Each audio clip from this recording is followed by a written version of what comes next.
کبھی ایسا لگتا ہے کہ ظالم بہت طاقتور ہو گیا ہے، حق دب گیا ہے اور انصاف کا کوئی راستہ نظر نہیں آتا۔ لیکن قرآن ہمیں ایک بڑی حقیقت بتاتا ہے کہ ظالموں کا ظلم ہمیشہ نہیں رہتا۔ اللہ تعالیٰ قرآن میں ارشاد فرماتا ہے، اور ظالم جو کچھ کر رہے ہیں اللہ کو اس سے غافل نہ سمجھو۔ سورہ ابراہیم 42۔ یعنی ظالم کو مہلت مل سکتی ہے لیکن وہ اللہ کی گرفت سے بچ نہیں سکتا۔ تاریخ گواہ ہے کہ فرعون نے اپنی طاقت کے نشے میں بنی اسرائیل پر ظلم کیا، لیکن آخرکار وہ اپنے لشکر سمیت سمندر میں غرق ہو گیا، جبکہ حضرت موسیٰ علیہ السلام کو اللہ نے کامیابی عطا فرمائی۔ قرآن کا اعلان ہے، اور انجام متقیوں ہی کے لیے ہے۔ سورہ اعراف 128۔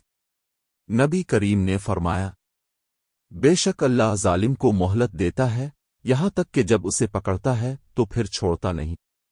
صحیح بخاری۔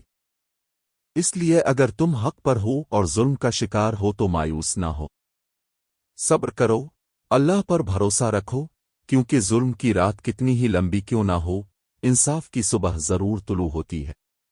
یاد رکھو، ظالم کا عروج عارضی ہوتا ہے لیکن حق کی کامیابی دائمی ہوتی ہے۔